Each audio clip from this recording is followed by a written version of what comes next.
En fait, on n'a pas vraiment dormi, donc on est encore sur notre petit nuage, encore un peu en choc. Au fur et à mesure des interviews, on réalise un petit peu plus. Un petit rêve, un gros rêve qui s'est réalisé. C'était Guillaume qui m'a écrit.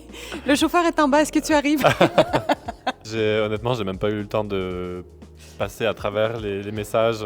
C'est ça, on a dormi 1h30 et on est venu directement faire notre petite tournée médiatique. Mais c'est ça, honnêtement, on savoure tous ces moments-là parce que ça passe tellement vite, donc on essaie d'en profiter un max. Notre complicité, on l'avait déjà avant, étant donné qu'on est amis depuis très longtemps et qu'on a partagé beaucoup de moments dans le sport. Donc, on a développé ça avant notre partenariat. Et puis, le début de notre duo, on a réussi à approfondir cette connexion, puis cet amour pour le sport, cette découverte de nous-mêmes à travers une nouvelle lunette. Donc, c'est ça qui fait un peu la beauté de ce qu'on a accompli cette semaine. Madonna, c'est une artiste exceptionnelle. On voulait explorer un style de danse qui est le voguing. C'était 1+1, Madonna voguing. C'était vraiment notre idée de pousser un peu ce style de danse avec cette musique. Vraiment? Vraiment beaucoup. C'était une énorme satisfaction. On avait accompli quelque chose.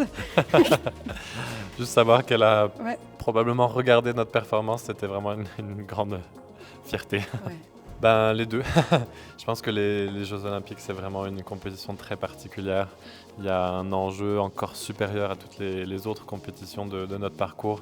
Donc c'est clair qu'il y a une tension qui est palpable. Je pense qu'on était très chanceux de vivre des Jeux à Milan avec un public aussi incroyable. Donc il y avait aussi ce côté-là qui était vraiment très prenant.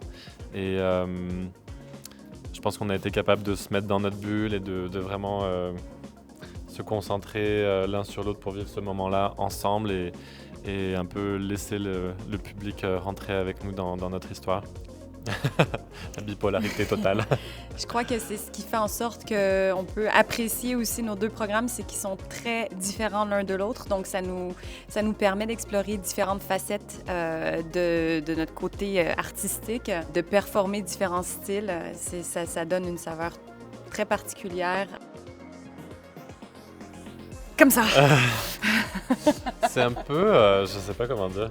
C'est à la fois le meilleur moment et le pire moment. C'est parce qu'on n'a aucun contrôle, mais qui peut basculer d'un côté, soit qu'on a accompli ce qu'on voulait au maximum, ou on est à quelques centièmes. Donc, c'est assez stressant, je dirais.